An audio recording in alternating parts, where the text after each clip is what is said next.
오늘은 2022년 4월 24일 부활절 둘째 주일입니다.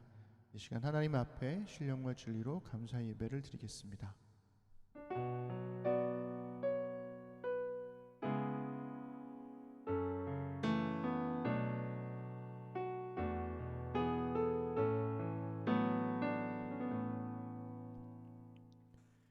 여호와는 나의 능력과 찬송이시요 또 나의 구원이 되셨도다.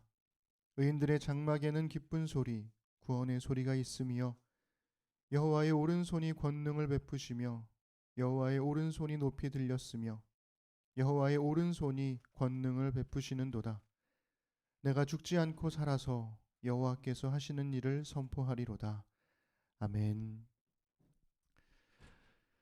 네, 우리 찬양하겠습니다. 우리 기쁨으로 우리 거룩하신 주 이름 우리 함께 찬양하시죠.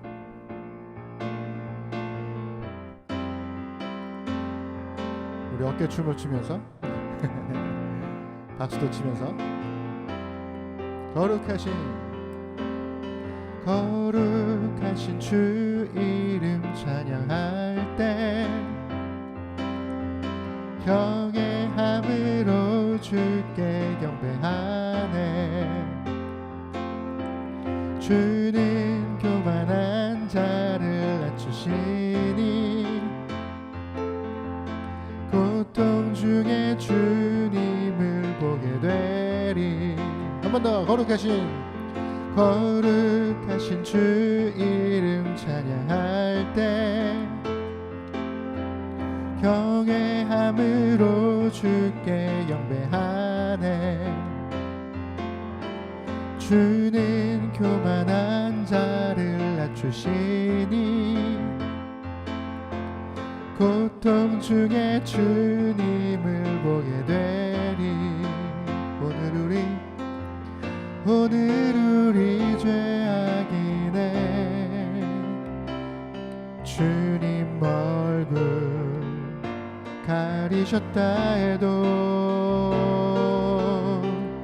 주님의 긍휼 의지해 부르짖을 때 주님 나를 고치시리. 주님의 이름 선포해 나의 도움 되시는 주를 찬양해. 이젠 눈물을 그치고 기쁨으로 새날을 맞이하리.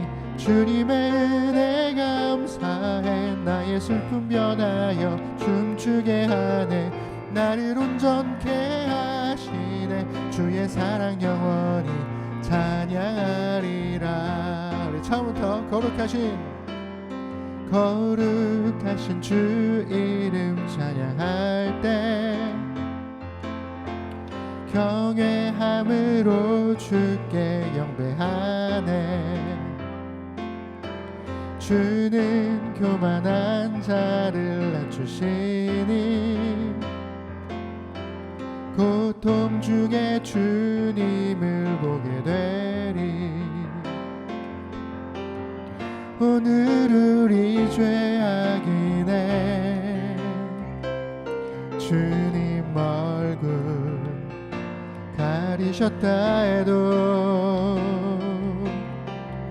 주님의 긍휼 의지해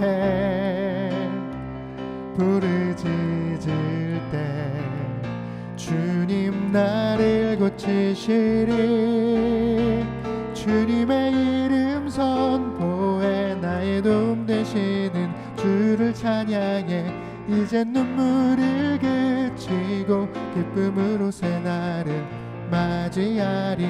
주님의 은혜 감사해 나의 슬픔 변하여 춤추게 하네. 나를 온전케 하시네. 주의 사랑 영원히 찬양하리라. 주님의 이름 선포해. 한 번 더. 주님의 이름 선포해 나의 도움 되시는 주를 찬양해. 이젠 눈물을 그치고 기쁨으로 새날을 맞이하리. 주님의 은혜 감사해 나의 슬픔 변하여 춤추게 하네. 나를 온전케 하시네. 높이네. 주의 사랑 영원히 찬양하리라. 주님은 나의 노래, 주님은 나의 노래, 내 모든 삶의 기쁨 되시니 나 주님만 찬양하리. 주님은 나의 소망, 내 생명 나의 구원 되시니 나 주님만 의지하리. 매일 주님 앞에 기쁨으로 나의 삶 드리며 주의 말씀 따라 주와 함께 걸으리.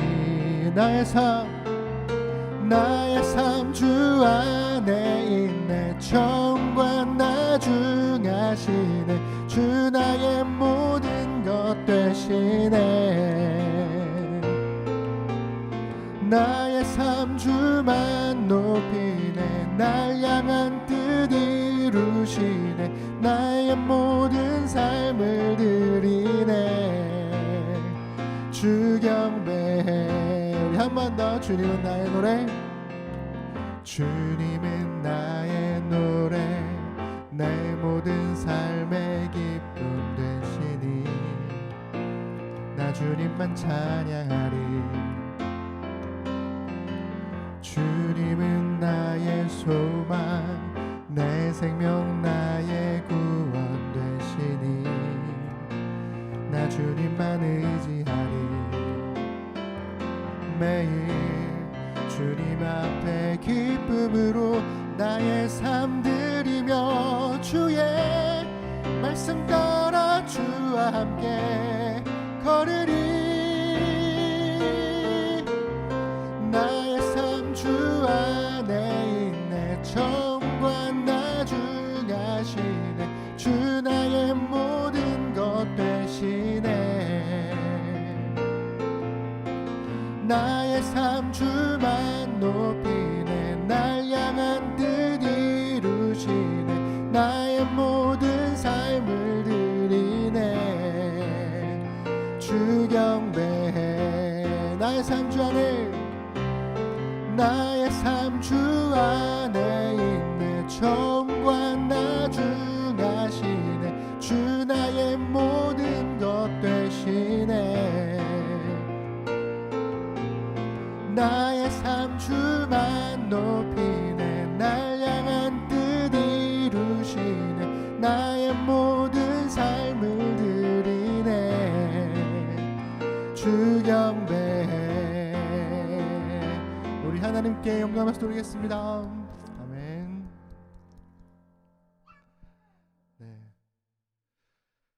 네, 우리 현장에서 예배드리면 우리 설아랑 설현이가 전문 댄서팀 같이 열광적으로 찬양하면서 춤을 춰줘가지고 정말 찬양할 맛 나네요.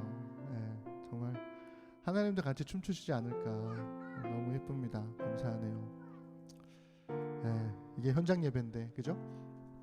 오늘 아침에 차를 타고 이제 그 놀자까지 오는 길에 분위기가 확실히 좀 바뀌었더라고요. 원래 주일 아침에 차 타고 오면 되게 적막하고 사람도 별로 없고 막 이랬는데 아마도 일부 예배를 끝나고 이제 집으로 돌아가시는 분들이 횡단보도에서 이제 그 흔한 풍경, 주일 아침에 성경책 들고 우르르 모여서 서로 안부를 묻고 오랜만에 만났을 테니까 얘 누구니? 어머나 그랬어. 이렇게 놀라는 표정과 몸짓들을 이렇게 아침에 보면서 왔습니다. 이제 현장 예배로 바뀌어지는 과정에서 보지 못했던 사람들에 대한 그리움 이런 것들을 조금 더 많이 겪고 또 기뻐하고 그렇게 되지 않을까 싶어요. 천천히 너무 또 급격하게 바꿔가기보다는 천천히 바꾸는 것도 나쁘지 않겠다. 또 우리가 몇 번 이렇게 기대했다가 엎어진 경험들이 몇 번 있잖아요. 이제는 대면 예배 해야 되겠다 그랬다가 또 확 나빠지고 이랬던 경험들이 있어서 더 조심스럽긴 하지만 그래도 예배자로 서는 우리의 마음이 확실히 온라인보다는 현장 예배가 더 뭔가 준비된 마음 이런 게 더 생기는 것 같아요. 그러나 저러나 우리는 아마도 우리 심는 사람들은 온라인과 오프라인 과정에서 그래도 예배자로 서기 위한 몸부림들을 해왔을 거라고 믿고 그러한 예배를 하나님께 더욱더 가까이 드릴 수 있는 마음을 갖기를 소망해 봅니다. 우리 나는 예배자입니다 찬양하면서 내 영혼 거룩한 은혜를 향하여 내 마음 완전한 하나님 향하여 이곳에서 바로 이 시간에 하나님을 예배한다는 믿음의 고백으로 함께 나아가십시다. 나는 하나님을 예배하는 예배자입니다. 내가 서 있는 곳 어디서나 하나님을 예배합니다. 내 영혼 거룩한 은혜를 향하여 내 마음 완전한 하나님 향하여 이곳에서 바로 이 시간 하나님을 예배합니다.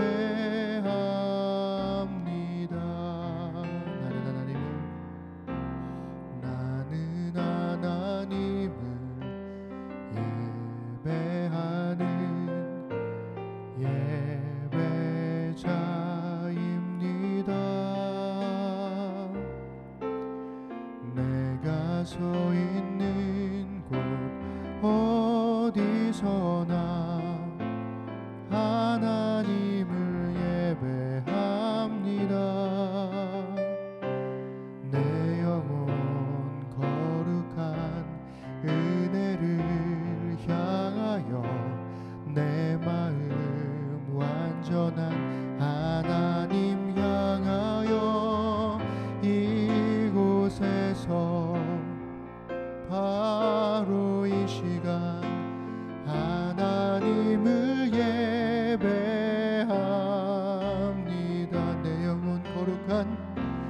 내 영혼 거룩한 은혜를 향하여 내 마음 완전한 하나님 향하여 이곳에서 바로 이 시간 하나님을 예배합니다.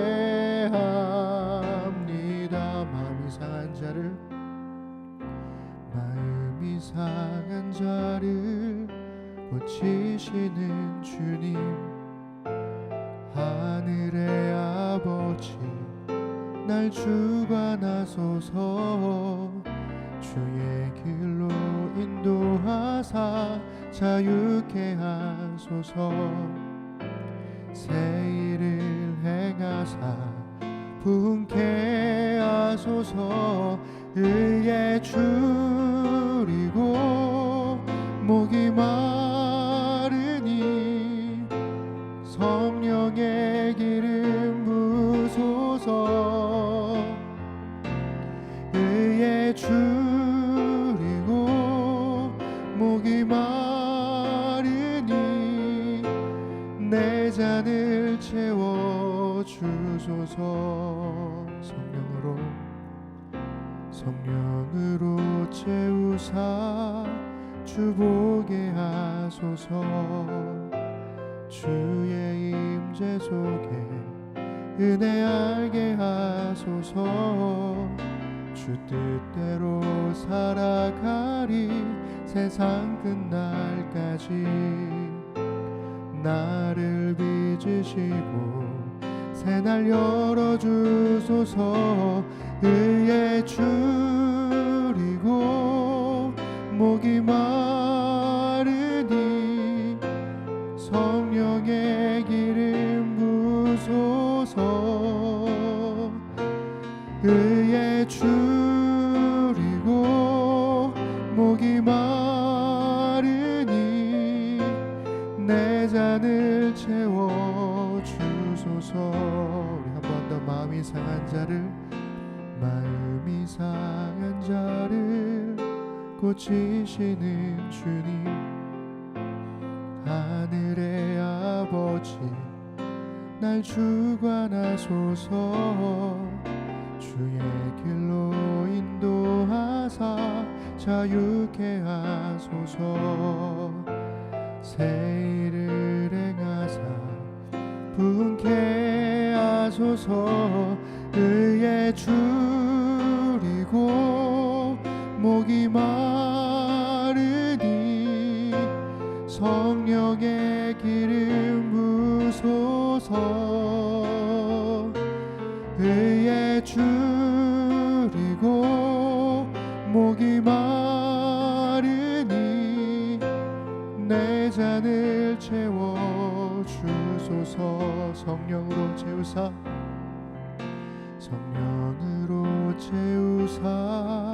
주보게 하소서. 주의 임재 속에 은혜 알게 하소서. 주 뜻대로 살아가리 세상 끝날까지. 나를 빚으시고 새날 열어주소서. 의에 줄이고 목이 마르니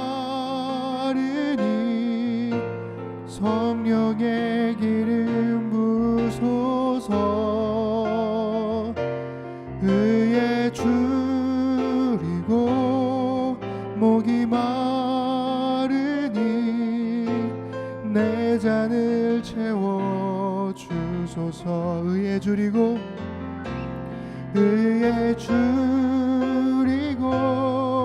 목이 마르니 성령의 기름 부소서. 의에 줄이고 목이 마르니 내 채워 주소. 우리 마지막 한 번 더. 의에 줄이고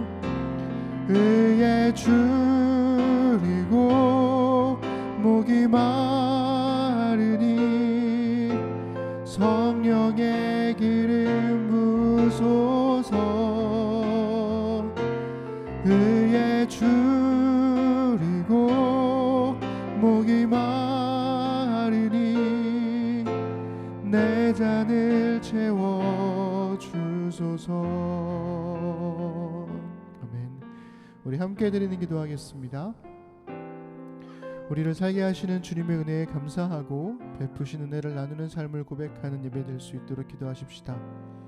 힘을 겨루는 정권 교체가 아니라 힘을 모아서 국민에 헌신하는 정권 교체가 될 수 있도록, 그런 정부가 될 수 있도록 기도해 주십시오. 하나님의 말씀을 깊이 묵상하고 말씀에 합당한 삶을 이루는 데 헌신하는 한국교회가 되도록 기도하십시다. 우크라이나와 러시아 전쟁을 둘러싼 강대국들의 패권 다툼이 더 큰 전쟁으로 번지지 않도록 우리 기도하십시다. 미국과 중국 그리고 러시아 그리고 이 서방과 동방의 여러 나라들이 함께 힘겨루기를 하는 것 같은 느낌인데요. 그 가운데에서 또 우리나라도 그 사이에 낀 나라로서 정말 외줄타기 하듯이 이 시간을 걷고 있습니다. 전쟁을 통한 평화라는 건 없다는 것, 전쟁을 통한 평화는 죽음의 침묵뿐이라는 것을 기억하고 우리 전쟁을 막을 수 있도록 멈춰주시기를 우리 기도하십시다.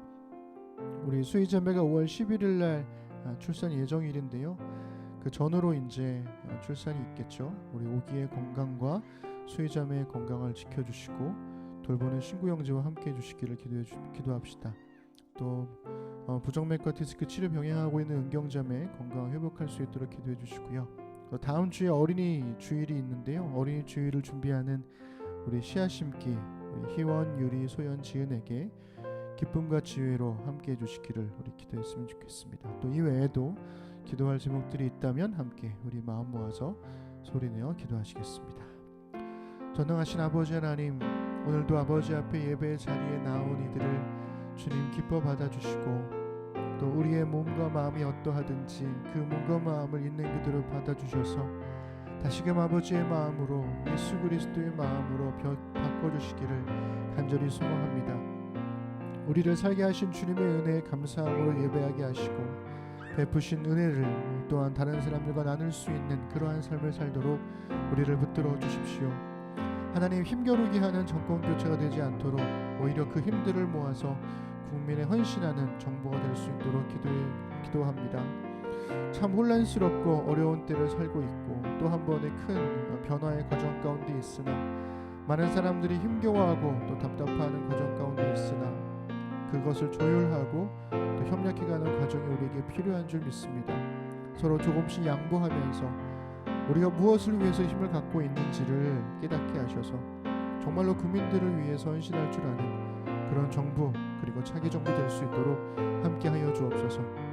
하나님, 한국교회가 헌신하는 것이 오직 하나님의 말씀에 헌신하기를 소망합니다. 다른 것을 의지하지 아니하고 주의 말씀이 정말 그러한가를 묵상하며 읽고 또 읽으며 그 말씀이 그저 말씀으로 끝나지 않고 나의 삶의 열매로 드러날 수 있도록 나 또한 그리고 우리 또한 예수 그리스도의 길을 걸어가는 그러한 고백의 삶이 될 수 있도록 오직 주의 말씀 앞에 헌신하도록 인도하여 주옵소서. 내가 읽지 않고 듣지 않은 말씀으로 나의 삶의 방향을 이끌어가는 것이 아니라 오직 내가 읽고 들은 말씀을 가지고 그 말씀으로 이끌림 받는 삶 될 수 있도록 인도하여 주옵소서. 하나님, 여전히 전쟁 중에 있습니다. 크나큰 전쟁이 세계의 강대국들의 확전이 되지 않도록 우리가 간절히 기도하고 있습니다. 그 사이에서 외교적으로도 참 어려운 시기를 겪고 있는데 그러한 전 세계의 강대국들 사이의 힘겨루기 속에서 우리가 또한 어떻게 살아가야 할지에 대한 고민이 있습니다. 하나님, 그러나 어떠한 이유를 들이대더라도 전쟁을 막을 수 있도록 도와주시고 또 북한과의 위협과 또 북한과의 조율 가운데에서 우리가 평화를 이루는 일에 헌신할 수 있도록 주님 도와주시길 원합니다. 하나님, 임박한 출산을 기다리는 수혜자매와 오기의 건강을 지켜주시고 또한 돌보는 신구 형제에게 함께해 주십시오. 출산이라는 게 참 아이를 키운다는 게 참 어려운 일인데 그럼에도 불구하고 늘 조심스럽고 늘 두렵기만 한 일이기도 합니다. 그래서 하나님, 지금까지 건강하게 잘 왔다 할지라도 우리의 마음이 두려움이나 불안함으로 채워지지 않도록 도와주시고 하나님께서 처음부터 마지막까지 함께해 주시고 붙들어 주셔서 건강한 출산이 될 수 있도록 주님 복을 내려 주옵소서. 하나님, 우리의 부정맥과 디스크 치료를 병행하고 있는 은경제매가 주님 건강히 좀 회복할 수 있도록 기도해야 합니다. 하나님, 그의 몸과 마음이 쉬는 가운데 정말 잘 쉴 수 있도록 도와주시고 인생의 처음으로 겪는 이 긴 쉼을 그의 인생의 가장 중요한 시간으로 삼을 수 있도록 복된 시간이 될 수 있도록 하나님 함께하여 주옵소서. 다음 주에 있을 어린이 주일을 위해서 우리 씨앗 동아리 교육 동아리 씨앗 심기가 함께 애쓰고 수고하고 있습니다. 저들의 수고를 통해서 우리의 심는 아이들이 하나님의 말씀을 마음에 새기고 그 말씀을 따라 살아갈 수 있도록 주님 우리 아이들과 함께해 주시며 몸과 마음이 강건하고 저들의 영혼이 하나님의 말씀으로 더욱더 강건해져 가는 우리 사랑하는 심는 아이들 되도록 주님 인도하여 주옵소서. 함께 하심에 감사드립니다. 우리 주님께서 가르쳐 주신 기도를 우리 한 목소리로 읽겠습니다. 하늘에 계신 우리 아버지, 아버지의 이름을 거룩하게 하시며 아버지의 나라가 오게 하시며 아버지의 뜻이 하늘에서와 같이 땅에서도 이루어지게 하소서.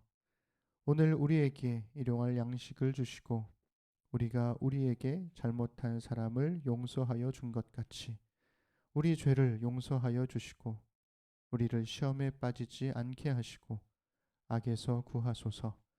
나라와 권능과 영광이 영원히 아버지의 것입니다. 아멘. 네, 심는 사람들 소식 전하겠습니다. 네. 심는교회는 방역 지침에 따라서 유튜브 실시간 예배와 현장 예배로 드립니다. 이제 거리두기 조치가 모두 다 해제가 되었고요. 교회들도 이제 오프라인 예배로의 전환을 속속들이 빠르게 하고 있습니다. 저희는 우리 각 상황에 맞춰서 조금은 좀 천천히 변화를 좀 가져보려고 하는데요. 가정에서 그리고 우리 놀자 현장에서도 예배를 드릴 수 있으니까요. 어디서 있든지 준비된 예배자로 함께 예배 드려주시기를 부탁드립니다. 5월부터 소그룹 모임이 시작되는데요. 소그룹 편성이 계속 진행 중에 있습니다. 오늘 예배 후에도 아마 운영위 회의가 있게 될 텐데 소그룹 편성 후에 공지할 테니까 5월에 따뜻한 봄날에 우리 함께 만나서 소그룹 모임 했으면 좋겠습니다. 돌아오는 수요일 27일이죠. 오전 10시 30분에 줌을 통해서 사랑이 한 일이라는 책과 또 창세기 본문을 가지고 성경 나눔이 있습니다. 따로 신청을 받지는 않고 있는데요. 마음이 있으시고 또 시간 되시는 분들은 창세기에 있는 이 본문들, 롯과 관련된 본문들을 읽어 오시고요. 사랑이 한 일이라는 책의 첫 번째 장, 소돔의 하룻밤이라는 그 단락을 가지고 우리가 함께 이 성경 나눔을 해보려고 합니다. 뭔가를 가르치거나 뭐 이렇게 하기보다는 말 그대로 그냥 서로의 생각들을 나누는 시간이 될 거니까요. 함께 해주시면 좋을 것 같고, 제일 좋은 거는 책도 읽고 한 30-40페이지 정도 되는 것 같아요. 책도 읽고 또 본문도 읽고 이 두 가지를 잘 비교하면서 가지고 오면 조금 더 풍성한 나눔이 될 수 있지 않을까라는 생각을 해보게 됩니다. 네, 그리고 심는 사람들 소식 중에서 다음 주가 어린이 주일이죠. 그래서 유튜브와 오프라인으로 예배를 병행하여 드립니다. 다음 주에는 오후 1시에 종선 유리 가정에서 예배를 드리고요. 첫 번 1부는 예배를 드립니다. 설교 주제가 마음의 심기인데 정말 설교를 진짜 한 7번 썼다가 지웠다가 반복하는 것 같아요. 아이들 설교가 너무 어려워요. 진짜 이렇게 다 써놓고 나서 자려고 누우면 이렇게 해볼까? 그리고 또 다음 날 다시 쓰고 막 이거를 지금 계속 반복하고 있는데, 하여튼 마음의 심기라는 주제로 짧고 임팩트 있는 설교를 할 테니까 1부 예배 드리고요. 2부에는 화분에 심기가 있습니다. 그래서 아이들이 정말로 화분에도 또 씨앗을 심을 수 있는 그런 프로그램을 준비하고 있습니다. 아이들이 이제 오랜만에 아이들도 예배를 드리기 때문에 찬양을 잘 모를 수 있잖아요. 그러니까 우리 부모님들께서 준비해 주실 게 아이들한테 찬양을 좀 많이 들려주시고요. 걸려 넘어져도 싹트네 천국은 맞지, 이 세 곡으로 그날 찬양을 할 거니까 많이 들려주시고, 그 다음에 아이들이 드릴 수 있는 헌금, 오프라인으로 오시는 아이들에게는 헌금을 미리 준비를 해주세요. 그래서 헌금을 왜 드리는지에 대한 설명들도 부모님의 생각을 가지고 설명해 주시면 됩니다. 왜 헌금을 드리는지. 그래서 헌금도 같이 준비하셔서 거룩한 습관을 가질 수 있도록 해주시면 감사하겠습니다. 다음 주 예배 때 만나요. 그래서 우리 종선 유리 자매 부부의 가정에서 유튜브로 할지 줌으로 할지는 아직 좀 고민이긴 한데, 오늘 이제 리허설 해보면서 방송이 어떻게 될지 한번 해보도록 할 테니까요. 하여튼 예배에 같이 참여해 주시면 감사하겠습니다.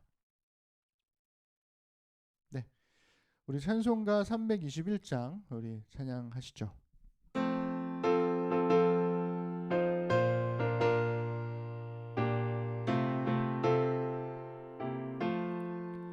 날 대속하신 예수께 내 생명 모두 드리니 늘 진실하게 하소서.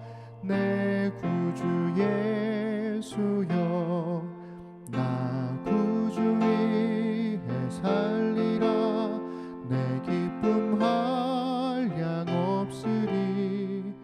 내 갈 길 인도하소서. 내 구주 예수여, 날 구원하신 예수를 일평생을 시하오니 날 영접하여 주소서. 내 구주 예수여, 나 구주 위에 살리라. 내 기쁨 한량 없으리. 내 갈 길 인도하소서. 내 구주 예수여, 주 십자가에 달리사 날 자유하소서.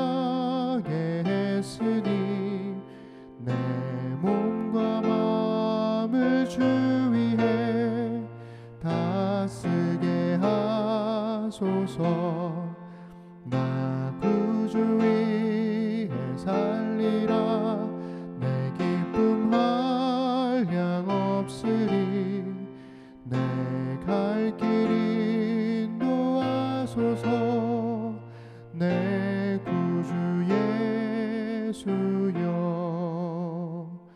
아멘.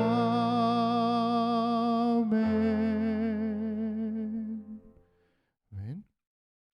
오늘 주신 하나님 말씀은 출애굽기 20장 13절입니다. 우리 짤막한 한 절인데요.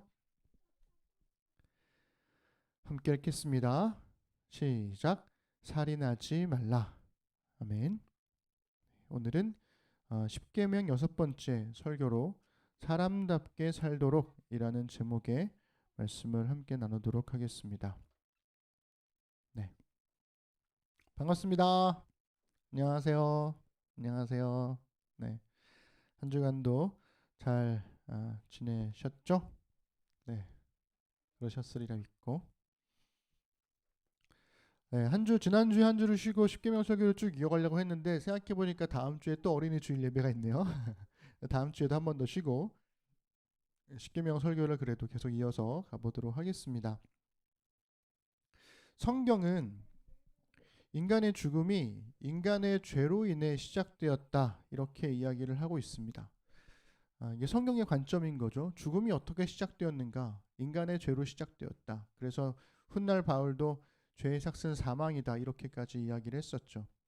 그러니까 하나님의 창조로 시작된 처음 사람 아담, 이 아담에게는 영원한 생명이 있었습니다. 그는 영원히 살 수 있었죠. 하지만 아담은 하나님의 말씀을 듣지 않았고 죄를 지었고 그로 인해서 죽음을 경험하게 되더라. 이것이 성경의 이야기입니다. 우리 창세기 2장 16절과 17절 우리 함께 읽어보시죠. 시작. 여호와 하나님이 그 사람에게 명하여 이르시되 동산 각종 나무의 열매는 네가 임의로 먹되 선악을 알게 하는 나무의 열매는 먹지 말라. 네가 먹는 날에는 반드시 죽으리라 하시니라. 아멘. 그런데 아담이 바로 그냥 사라졌느냐 죽었느냐 그렇진 않았습니다. 그러니까 아담을 생각해 보면 그는 죽었다고는 하지만 살아 있었죠. 그래서 겉으로 보기에는 살아있지만 죽어가고 있는 존재. 우리가 성경 공부할 때도 이런 이야기 했잖아요. 영생을 가졌던 자가 영원한 생명을 빼앗기는 것, 이것은 사형 선고와 다름없습니다. 그러니까 사람의 죄에 대한 하나님의 판결인 셈인 거죠. 그러니까 성경은 죄로 인한 하나님과의 관계 단절, 관계가 끊어진 것, 그것을 인간의 죽음이다. 이렇게 이야기를 하고 있어요. 그래서 하나님은 에덴 동산에서 사람을 쫓아내셨고 동산 중앙에 있는 생명나무 열매를 먹지 못하게 하십니다. 그전에는 생명나무 열매를 먹어라 먹지 말라 이런 얘기 없었거든요. 선악을 알게 하는 나무의 열매만 먹지 말라 그랬지. 그런데 죄를 짓고 나니까 생명나무를 지키세요. 그러니까 사람이 하나님과의 관계 회복이 없이 즉 죄인인 죄로 영원히 사는 것을 원하지 않으셨기 때문에 그렇습니다. 그래서 사람은 죄인으로 영원히 사는 게 아니라 죄를 용서받은 자로 살다가 죽어야 했죠. 그래서 하나님과의 관계가 끊어진 사람은 살아있으나 죽어가고 있을 뿐이기 때문에 그렇습니다. 그래서 하나님께서는 죄인으로 죽어가는 사람을 돌보시죠. 이게 되게 중요해요. 그러니까 살아있는 것처럼 보이지만 결국에 죽을 건데 그 죽어가는 사람이 죄인으로 끝까지 살다가 가지 않도록 그 죽어가는 사람을 돌보신다는 거예요. 왜요? 죽어서도 하나님과의 관계가 회복이 되면 영원한 생명을 가진 존재가 되니까, 즉 죽어서도 사는 존재가 되니까 그렇습니다. 그러니까 사람에 대한 하나님의 사형 선고는 죄를 지어서 영원한 생명을 잃어버린 사람을 살리기 위한 판결이 되는 거예요. 이거 다시 한번 생각해 보세요. 하나님께서 죄를 지으면 너는 죽을 거야 하셨단 말이죠. 그런데 이 사람을 그 죄인인 사람을 계속 돌보시더라는 거예요. 왜요? 판결을 내려서 생명나무 열매를 먹지 못하게 하심으로써 그 죄인이 영원히 죄인으로 살지 않도록 하시기 위해서. 그래서 죽어가는 그 사람을 살리기 위해서 내린 판결이 사형, 선고, 죽음이라는 거죠. 죽어가는 사람은 숨이 끊어지기 전에 하나님과 관계를 회복해야 합니다. 그러면 죽어서도 살 수 있다는 게 성경의 이야기인 거예요.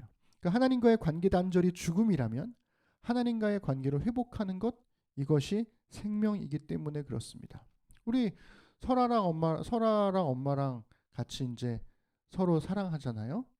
이제 설아가 엄마랑 사이가 안 좋아졌어. 엄마한테 설아가 막 혼났어. 그러면 슬프죠. 설아 굉장히 슬플 거예요. 엄마랑 떨어진 것 같은 느낌이 들 건데 다시금 엄마랑 화해를 하게 되면 그러면 너무 기뻐, 행복해. 엄마가 다시 날 사랑해주고 있어. 막 이런 마음이 드는 거죠. 똑같아요. 하나님과의 관계도 그렇다는 거죠. 네, 제가 엄마 같다고요? 네. 그런데 문제가 하나 생겼습니다. 사람의 생명을 빼앗은 일이 벌어졌기 때문에 그래요. 그러니까 아담이 하나님으로부터 창조된 첫 번째 사람이라면 엄마의 배에서 나온 첫 번째 인류, 사람이 누구냐면 가인이었거든요. 근데 이 첫째 아들 가인이 동생 아벨을 죽이는 사건이 벌어진 거예요. 그러니까 아담의 죄가 사람이 하나님께 불순종할 수 있는 의지의 자유가 있구나, 이거를 확인한 것이었다면 가인의 죄는 사람이 다른 사람의 목숨을 빼앗을 수 있는 거구나 라고 하는 자유를 확인한 결과가 되는 겁니다. 그렇지만 다른 사람의 목숨을 빼앗을 수 있는 자유는 다른 사람이 나의 목숨을 빼앗을 수 있는 자유이기도 하죠. 그래서 가인은 자신이 저지른 살인이 자기 자신에게 되돌아오는 것을 되게 두려워했어요. 그래서 하나님께 이렇게 탄원을 하죠. 우리 창세기 4장 14절입니다. 우리 읽어볼까요? 시작. 주께서 오늘 이 지면에서 나를 쫓아내시온즉 내가 주의 낯을 배웁지 못하리니 내가 땅에서 피하며 유리하는 자가 될지라. 무릇 나를 만나는 자마다 나를 죽이겠나이다. 여러분, 이 죄가 되게 무서운 게 뭐냐면 한 번 시작된 죄는 멈출 줄 몰라요. 불순종이 한 번의 살인이 되었고요. 한 번의 살인은 이제 모두의 살인이 되었습니다. 온 세상에 죄가 가득해졌고 하나님은 그래서 물로 세상을 심판하시죠. 하나님은 홍수 심판 이후에 노아의 가족들로부터 새로운 역사를 시작하시는데요. 이때 인간의 역사가, 인간의 삶이 유지될 수 있도록 살인을 금지하시고 번성하라고 명령하세요. 그래서 사람의 번성은 살인과 살인 금지와 연결되어 있다는 것을 우리가 알 수 있습니다. 우리 창세기 9장 6절 7절 함께 읽어볼게요. 시작. 다른 사람의 피를 흘리면 그 사람의 피도 흘릴 것이니 이는 하나님이 자기 형상대로 사람을 지으셨음이니라. 너희는 생육하고 번성하며 땅에 가득하여 그 중에서 번성하라 하셨더라. 아멘. 그러니 정리해보면 아담의 죄로 인한 죽음에서는 생명나무의 열매를 금지하셨고요. 인류의 죄로 인한 심판에서는 살인을 금지하셨습니다. 그러니까 둘 다 생명을 살리기 위한 금지 명령이라는 거예요. 여러분, 성경에서 살인에 해당하는 히브리어가 한 세 가지 정도가 많이 쓰이는데요. 하나는 하라그와 히미트라는 게 있습니다. 그리고 라차흐라고 하는 단어도 있는데, 이 하라그와 히미트 이 두 단어는 전쟁에서의 살인을 하는 것, 법에 따라서 사형을 선고하는 것, 하나님의 심판으로 인한 처형, 이렇게 광범위하게 막 사용이 되는데, 라차흐라는 단어만 이 6번째 계명에서의 살인을 의미하는데 쓰이게 되고요. 구약 성경에서 46번밖에 안 쓰여요. 이 단어는 앞에서 쓰였던 하라그나 히미트, 전쟁에서의 살인, 사형 혹은 하나님의 심판, 이런 데는 사용되지 않습니다. 여기서의 사연, 라차흐는 언제 사용되냐면 불법적인 죽음, 불필요한 죽음, 혹은 공동체에 해가 되는 불법적인 살인을 금지해요. 그러니까 이걸 정리해보면 불법적이거나 불필요한, 공동체에 해가 되는 불법적이거나 불필요한 살인을 의미하는 단어가 라차흐인 겁니다. 그렇죠? 우리가 아까 창세기 9장 6절에서 읽었을 때 사람이 사람을 죽이면 안 되는 이유를 하나님께서 뭐라고 말씀하셨냐면 사람에게는 하나님의 형상이 있기 때문이다라고 얘기를 해요. 그러니까 사람을 죽인다라고 하는 것은 그 사람 안에 있는 하나님의 형상을 죽이는 일이 됩니다. 그리고 좀 더 이것을 좀 폭넓게 이야기를 해보면 하나님을 죽이는 것과 다름없다라는 거죠. 하나님의 형상이 그 안에 있기 때문에. 그러니까 생명이 하나님의 것이잖아요. 그러니까 살인을 이야기해 보면 하나님의 것, 생명을 내가 훔치는 행위이기 때문에 여덟 번째 계명과도 연결돼요. 그리고 하나님의 것을 탐하는 행위 혹은 다른 사람에게 주어진 생명을 내가 탐욕하는 것이기 때문에 열 번째 계명과도 연결이 되죠. 또한 살인은 생명을 주관하시는 하나님의 주권에 대한, 하나님의 권리에 대한 도전이기 때문에 첫 번째 계명과도 연결됩니다. 그런 것처럼 여섯 번째 계명, 살인 금지 계명은 부모 공경 계명 바로 다음에 윤리적 계명의 첫 번째를 차지할 만큼 우리 인간의 공동체를 유지하기 위해서 꼭 필요한, 그리고 꼭 지켜져야 할 계명이라는 거예요. 그런데 이 살인금지 계명에는 명백한 이중성이 또 존재합니다. 그러니까 살인한 자에게 사형을 선고하잖아요. 그러면 그 사형 선고받은 사람이 죽는 거잖아요. 그러니까 사형을 선고함으로써 제도적인 살인을 허용해요. 그러니까 살인을 금지해놓고 살인을 허용하는 이중성이 이 사형 금지 제도에서 벌어진다라는 겁니다. 사형 제도에서 벌어진다는 거죠. 성경은 살인한 자는, 사람을 죽인 자는 반드시 처형하라고 명령합니다. 우리 민수기 35장 16절부터 18절 우리 제가 읽어 드릴게요. 여기서 반복되는 말들을 한번 주목해서 보세요. 만일 철 연장으로 사람을 쳐 죽이면 그는 살인한 자니 그 살인자를 반드시 죽일 것이요. 만일 사람을 죽일 만한 돌을 손에 들고 사람을 쳐 죽이면 이는 살인한 자니 그 살인자는 반드시 죽일 것이요. 만일 사람을 죽일 만한 나무 연장을 손에 들고 사람을 쳐 죽이면 그는 살인한 자니 그 살인자는 반드시 죽일 것이니라. 그 살인자는 반드시 죽일 것이니라. 여기는 그 당시에 사람을 죽이는 데 사용되었던 철 연장, 돌, 나무 연장 이런 것들을 이야기해주고 있죠. 심지어는 만일 살인자가 도망을 쳐요. 그래서 적법한 재판으로 사형을 내릴 수 없게 되면, 그러니까 사람이 사람을 죽였는데 그 사람이 도망쳤어. 재판을 벌일 수가 없게 돼요. 그러면 피를 보복하는 자, 즉 피해자의 가족이 그 사람을 찾으러 가가지고 복수를 위해서 그 살인자를 쫓아가 죽이는 것, 그런 살인조차도 허용해주고 있다는 것입니다. 민수기 35장 19절부터 21절 한번 보세요. 제가 읽어드릴게요. 피를 보복하는 자는 그 살인한 자를 자신이 죽일 것이니 그를 만나면 죽일 것이요 만일 미워하는 까닭에 밀쳐 죽이거나 기회를 엿보아 무엇을 던져 죽이거나 악의를 가지고 악한 마음을 가지고 손으로 쳐 죽이면 그 친자는 반드시 죽일 것이니 이는 살인하였음이라. 피를 보복하는 자는 살인자를 만나면 죽일 것이니라. 그러니까 이 고의적 살인자에 대한 단호한 사형 판결, 누군가 사람을 고의적으로 죽였으면 재판을 통해서 사형을 하라는 거예요. 재판을 피해서 도망쳤으면 그 사람을 쫓아가서라도 사형 판결을 하라는 거죠. 그러니까 이 고의적 살인자에 대한 단호한 사형 판결은 한 사람의 살인이 모두의 살인이 되었던 역사를 반영해주고 있습니다. 즉 고의적 살인자를 사형에 처함으로써 살인을 절대로 허용하지 않겠다는 이 법적 준엄함을 보여줌으로써 살인을 멈추게 하겠다는 것이죠. 그런데 이것 좀 이상하지 않나요? 이렇게 말로 설명해보면 그렇겠다, 그럴 수 있겠다 싶잖아요. 그런데 하나님께서 오히려 좀 반대하시는 것 같지 않으세요? 왜냐하면 하나님은 아벨을 죽인 가인을 살려주셨잖아요. 사람을 죽였으면 피해 보복자가 쫓아가서라도 죽이는 것을 허용했는데 왜 하나님은 아벨을 죽인 가인을 살려주시는 걸까요? 고의적 살인자라 할지라도 돌이키고 반성할 기회가 주어져야 하기 때문에 가인을 살려두신 거라면 다른 법적으로도 마찬가지 기회가 주어져야 하는 것이 아닐까요?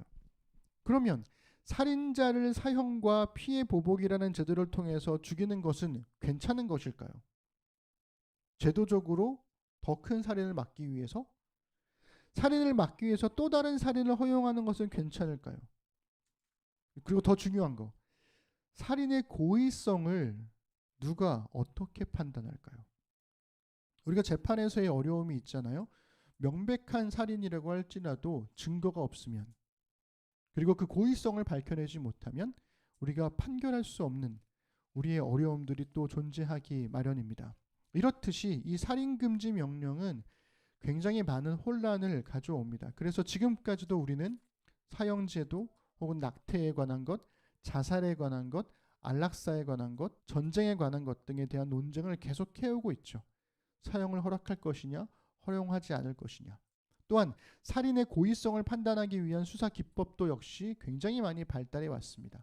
그러니까 고의성을 가진 살인이 아니었더라도 억울하게 죽임을 당한, 누명을 쓰고 죽임을 당한 수많은 사람들도 있잖아요. 그러니까 여전히 이 살인금지 계명은 우리에게 많은 고민을 안겨주더라라는 거죠. 그렇지만 이 성경의 살인금지 명령이 지향하는 바, 그 목적은 딱 하나가 있습니다. 이 살인금지 명령은 비록 많은 논란의 여지가 있다 할지라도 생명을 살리기 위한 목적으로만 사용되어야 한다는 거예요. 생명을 살리기 위한 목적으로만. 그래서 성경에는 굉장히 특이한 법이 하나가 있습니다. 그러니까 살인과 관련해서 특이한 율법이 하나가 있는데 그게 바로 도피성에 관한 규정이에요. 성경은 고의적으로 살인한 사람에게는 단호하게 사형 선고를 하지만 실수로 살인을 한 사람에게는 도피성이라는 곳을 준비해 두어서 그곳으로 도망을 치면 살 수 있도록 허용해 준 아주 특이한 법이 존재합니다. 우리 신명기 19장 4절 5절 제가 읽어봐 드릴게요. 여러분들 한번 눈으로 따라서 같이 읽어봐 주시면 좋을 것 같아요. 살인자가 그리로 도피하여 살만한 경우는 이러하니 곧 누구든지 본래 원한이 없이 부지 중에 그의 이웃을 죽인 일, 그러니까 실수로 잘못해서 죽인 일, 가령 사람이 그 이웃과 함께 벌목하러 삼림에 들어가서 손에 도끼를 들고 벌목하려고 찍을 때에 도끼가 자루에서 빠져서 그의 이웃을 맞춰 그를 죽게 함과 같은 것이라. 굉장히 디테일한 설명이죠. 이런 사람은 그 성읍 중 하나로 도피하여 생명을 보존할 것이라. 그러면 이스라엘 전역에 도피성이 몇 개 있었을까? 요단 동편에 3개, 요단 서편에 3개 있었습니다. 근데 이제 성경 그 신명기 19장에 보면 도피성이 보통 3개 있다라고 얘기를 하고 있는데 출애굽기에 보면 도피성이 레위기에 보면 도피성이 총 6개 있는 걸로 나오게 되거든요. 뭐 어쨌든지 간에 신명기 19장 6절 7절을 보시면 이렇게 나와 있습니다. 그 사람이 그에게 본래 원한이 없으니 죽이기 합당하지 아니하나 두렵건대 그 피를 보복하는 자의 마음이 복수심에 불타서 살인자를 뒤쫓는데 그 가는 길이 멀면 그를 따라잡아 죽일까 하노라. 그러므로 내가 네게 명령하기를 새 성읍을 너를 위하여 구별하라 하노라. 아멘. 이렇게 나와요. 그러니까 지금 이 신명기 말씀은 요단강 건너기 전이잖아요. 그러니까 요단강을 건너가서 너희가 자리를 잡게 되면 거기다가도 3개를 더 추가해서 도피성을 만들라는 거예요. 이쪽에는 아직 3개가 이미 있으니까. 근데 이런 겁니다. 실수로 내가 사람을 죽였는데 원한은 없었어요. 실수로 죽였는데 근데 그 죽임을 당한 피해자의 가족이나 누군가가 너무 화가 나가지고 복수심에 불타서 이 사람을 잡으러 와. 이 사람이 도망치다가 너무 멀어가지고 결국엔 잡혀요. 그러면 그 피해 보복자가 이 사람을 죽일 수밖에 없게 되잖아요. 그러니까 그런 걸 방지하기 위해서 3개의 성읍을 곳곳에 준비를 해놓으라는 거죠. 그러니까 고의성이 없는 살인을 했을 경우에는 살 기회를 주는 거죠. 그런데 특이한 건 뭐냐면 고의적으로 살인을 한 사람이 만약에 도피성으로 도망친다. 그러면 어떻게 될까요? 그 사람은 사형에 처해집니다. 우리 신명기 19장 11절부터 13절을 읽어드릴게요.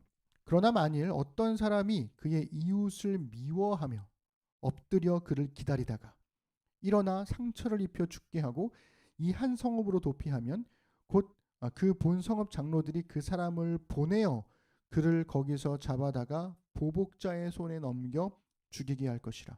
네 눈이 그를 긍휼히 여기지 말고 무죄한 피를 흘린 죄를 이스라엘에서 제하라. 그리하면 내게 복이 있으리라. 아멘. 이렇게 성경에 기록하고 있습니다. 모든 생명은 하나님의 것이고요. 이 도피성은 또 다른 살인을 막기 위해 존재했습니다. 복수의 눈이 먼 사람이 살인을 저지르는 것을 막기 위해서. 하지만 아무리 도피성이라고 할지라도 고의적으로 살인을 저지른 사람은 사형에 처했던 거죠. 그러니까 살인 금지 명령이 생명을 살리기 위한 목적을 가지고 있음에도 불구하고 살인을 저질렀다면 바로 그 고의적 살인자에 대해서만큼은 사형이라는 이 법적 살인이 허용되었던 거예요.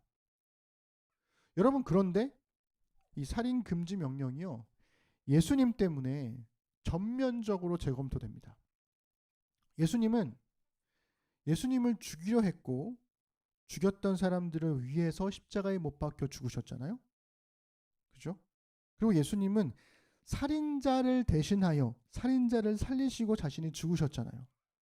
이것 때문에 이 살인 계명, 이 살인 금지 계명 혹은 사형을 허용하는 이 제도가 전면적으로 재검토돼요. 제가 무슨 얘기를 하는 거냐면 바로 바라바 때문에 그렇습니다. 우리 23장 18절 누가복음 23장 18절 19절을 제가 읽어봐 드릴게요. 무리가 일제히 소리질러 이르되 이 사람을 없이 하고 바라바를 우리에게 놓아주소서 하니 이 바라바는 성중에서 일어난 밀란과 살인으로 말미암아 옥에 갇힌 자로라. 아멘.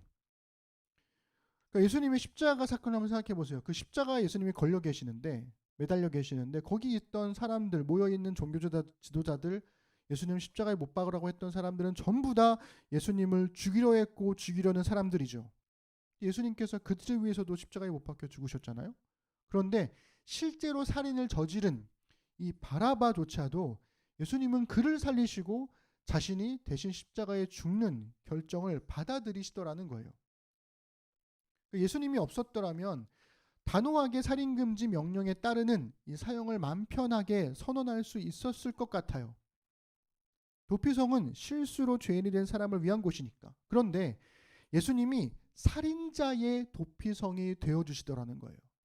바라바의 도피성이 되어주셨고요. 그곳에서 예수님께 십자가에 못 박으라고 했던, 그리고 실제로 못 박았던 그 모든 사람들을 위한 도피성이 되어주시더라는 겁니다. 그리고 모든 죄인들의 도피성이 되어주시더라는 거죠. 예수님은 모든 죄인들에게 죄를 돌이키고 변해갈 기회, 살아갈 기회를 주셨다라는 거예요.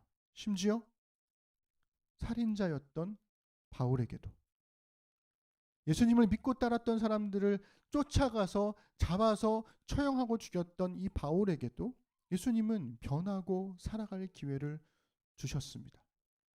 그래서 그리스도인들이 이 살인금지 계명에 대한 이해를 새롭게 하게 되는 아주 중요한 변화가 예수님으로부터 시작되었다는 거죠. 피해 복수는 피해 복수를 낳습니다. 메비우스의 띠처럼 반복되죠.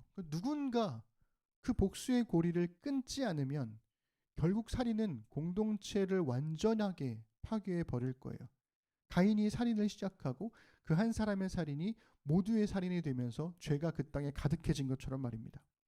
우리 누구나 살인이 나쁘다는 거 알잖아요. 그런데 그저 나쁘다는 걸 아는 것만으로는 살인을 막기 어려워요. 그래서 하나님께서 신적인 명령으로, 신적인 권위로 살인하지 말라 이렇게 명령하신 겁니다. 우리의 욕심과 분노로 살인을 하려다가도, 그런 마음을 먹었다가도 하나님이 말씀하셨어. 하나님이 명령하셨어. 너 살인하면 안 돼. 그 말씀을 하심으로써, 그 명령에 순종함으로 내가 그 살인을 멈추고 그렇게 함으로써 생명을 지키시려는 하나님의 마음이 이 6번째 계명에 담겨 있어요. 저는 그것을 믿습니다. 그러나 대부분의 사람들에게 이 살인 금지 명령이 멀게만 느껴져요. 왜? 나는 살인할 마음이 없으니까. 나는 살인 안 했으니까. 그런데 평범한 일상을 살아가는 우리에게 과연 이 살인 금지 계명이 아무런 상관이 없는 것일까? 예수님은 남의 일처럼 보였던, 나와는 상관없이 보였던 이 6번째 계명, 살인 금지 계명을 모든 사람의 문제로 완전히 뒤바꿔 버리십니다. 우리 알고 있는 유명한 말씀 있잖아요. 마태복음 5장 21절 22절 말씀. 제가 읽어봐 드릴게요. 옛 사람에게 말한 바 살인하지 말라. 누구든지 살인하면 심판을 받게 되리라 하였다는 것을 너희가 들었으나 나는 너희에게 이르노니 형제에게 노하는 자마다 심판을 받게 되고 형제를 대하여 나가라 하는 자는 공회에 잡혀가게 되고 미련한 놈이라 하는 자는 지옥불에 들어가게 되리라. 아멘. 그리고 사도 요한은 예수님의 가르침을 따라 이렇게 말씀하셨죠. 요한일서 3장 15절에 있습니다. 그 형제를 미워하는 자마다 살인하는 자니 그 살인하는 자마다 영생이 그 속에 거하지 아니하는 것을 너희가 아는 바라. 우리가 형제를 미워하면 그 안에 영원한 생명이 없대요.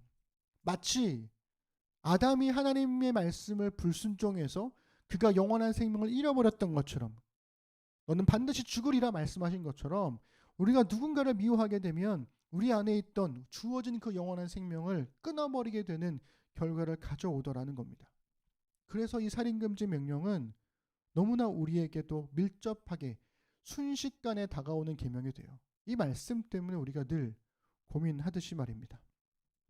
말씀을 정리할게요. 2014년에 개봉한 영화가 있습니다.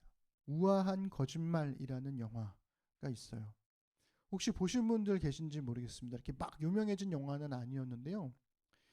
이 영화는 김희애 배우가 21년 만에 영화 복귀를 했다는 것으로도 유명해졌지만, 지금은 이제 대스타가 된 고아성 배우, 김유정 배우, 김향기 배우, 천우희 배우, 지금은 뭐 이름만 들어도 유명한 배우들이 이 한 작품에 다 나오게 됩니다. 그것만으로도 되게 유명하죠. 스토리 라인은 이렇습니다. 엄마랑 언니와 함께 사는 이 천지라고 하는 중학생 아이, 이 김향기 배우가 이 역할을 했는데요. 이 아이가 자살을 해요. 죽어요. 거기서부터 시작됩니다. 그러면서 천지가 스스로 목숨을 끊은 이유를 찾아가는 플롯으로 이 영화가 진행이 되죠. 영화에서는 다양한 여성들이 나타나요. 중학생 여성, 고등학생 여성, 직장인으로서의 여성, 엄마로서의 여성, 이 다양한 계층의 여성들이 등장하고요. 이 각각의 계층과 역할을 가지고 있는 여성들이 겪는 심리적인 고통을 굉장히 잘 풀어낸 영화입니다. 천지라는 아이의 죽음은요, 자살로 인한 생물학적인 죽음 이전에 친구들의 따돌림과 또 가족들의 무관심으로 인한 존재론적인 죽음이 먼저였다는 것, 그것을 잘 보여주고 있습니다. 왜 죽을 수밖에 없었는지를, 살아있어도 살아있는 게 아닌, 살아있지만 죽어가는 몸과 마음의 이유가 마치 서스펜스 영화를 보는 듯이 하나씩 드러나게 되죠. 그래서 이 영화의 제목인 우아한 거짓말이라는 말은, 우리가 보통 몸과 마음이 병들어하고 있음에도 불구하고 누군가가 너 괜찮아? 이렇게 물어보면 괜찮아, 괜찮다 이렇게 말하는 것을 이야기하고 있죠. 고생하는 엄마에게 걱정을 끼치지 않기 위해서 괜찮다라고 말하고, 늘상 나와는 다르게 세상에 당당한 언니처럼 살기 위해서 괜찮다라고 하는 이 천지의 모습에서 우리의 모습을 보는 것 같은 안타까움이 있죠. 그래서 영화가 우리에게 되묻습니다. 잘 지내냐고, 괜찮냐고. 이 영화는 저에게는 그랬습니다. 예수님께서 가르쳐 주신 살인금지 계명이 무엇을 뜻하는지를 정말 잘 보여주는 영화가 아닐까 싶어요.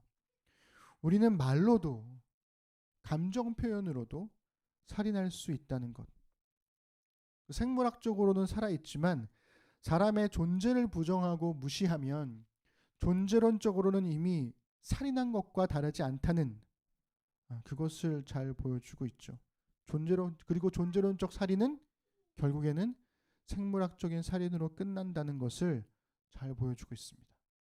그렇기 때문에 살인금지 계명은 생물학적으로는 사람이 사람답게 살도록 하는 최소한의 약속이 될 수 있지만, 존재론적으로는 사람이 사람답게 살도록 하는 최대한의 약속이기도 하다는 거죠. 우리의 말과 행동이 살인금지 계명을 넘어서 사람을 사람답게 살게 하는 선물이 되었으면 좋겠습니다. 같은 말을 하더라도 상대방의 마음이 다치지 않도록 잘 전달해 주는 것, 같은 이야기를 하더라도 내 눈빛과 표정에서 그를 존중하는 마음을 전해주는 것, 내 말과 내 표정이, 나의 행동이 그를 존재론적인 죽음으로 끌고 가지 않도록 그러한 우리 심는 사람들이 되어 주시기를 간절히 부탁드립니다. 기도하겠습니다. 하나님,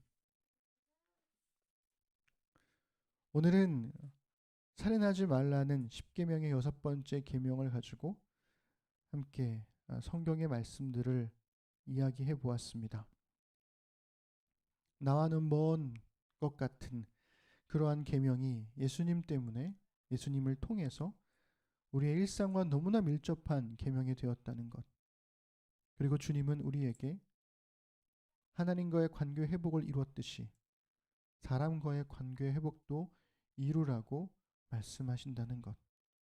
우리의 말과 행동이 그를 존재론적인 죽음으로 몰고 갈 수 있듯이 우리의 말과 행동이 그를 존재론적인 사람답게 살도록 바꿀 수 있다는 것도 우리에게 허락해 주셨습니다. 이 말씀을 따라 오늘도 우리가 만나는 사람들, 그리고 이번 주간도 우리와 함께하는 모든 이들에게 존재론적으로 그를 살게끔 만드는 그러한 삶을 살도록 우리를 붙들어 주옵소서. 감사드립니다. 예수님의 이름으로 기도드립니다. 아멘. 우리 일상으로 기도하겠습니다. 설교를 듣고 각자에게 주신 하나님 말씀을 자신의 말로 바꾸어서 일상으로의 기도로 적어보십시다.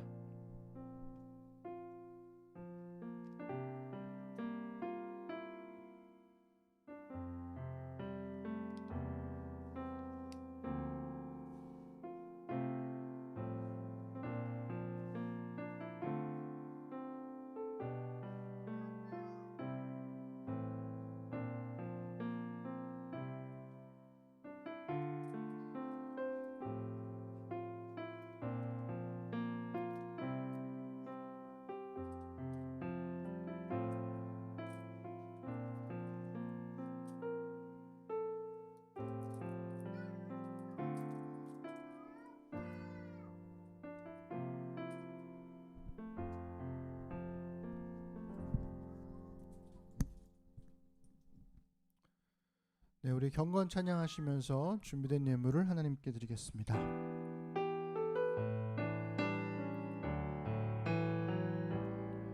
전국의 소망 품은 당신은 주님 앞에 설 바로 당신은 그의 편지로 이 땅에 보내신 주의 손과 발 작은 예수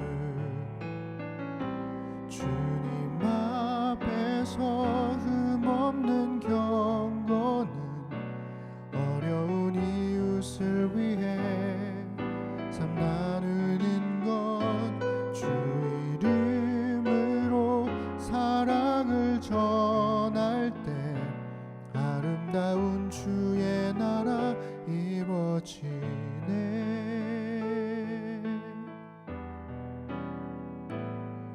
우리의 손은 예수님의 손, 우리의 얼굴 바로 주님 얼굴, 우리의 소유 모두 주님의 것, 이웃을 위해 맡기셨네. 우리 사도신경으로 신앙 고백 드리겠습니다. 나는 전능하신 아버지 하나님 천지의 창조주를 믿습니다. 나는 그의 유일하신 아들 우리 주 예수 그리스도를 믿습니다.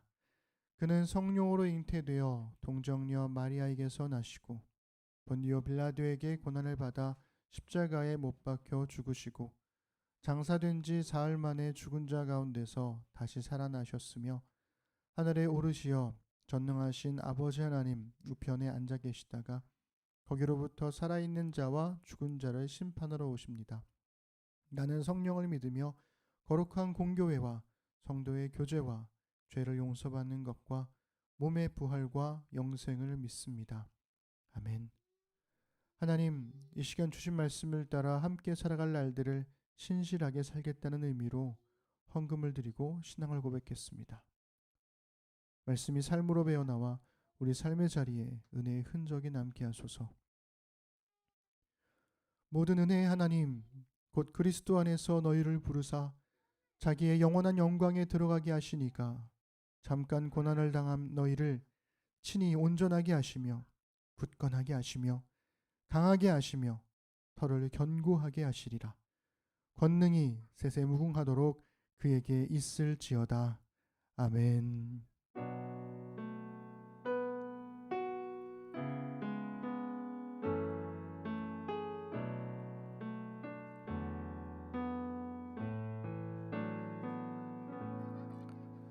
우리 예배를 바라신 하나님께 우리 감사 드리겠습니다. 네, 맞춤하세요.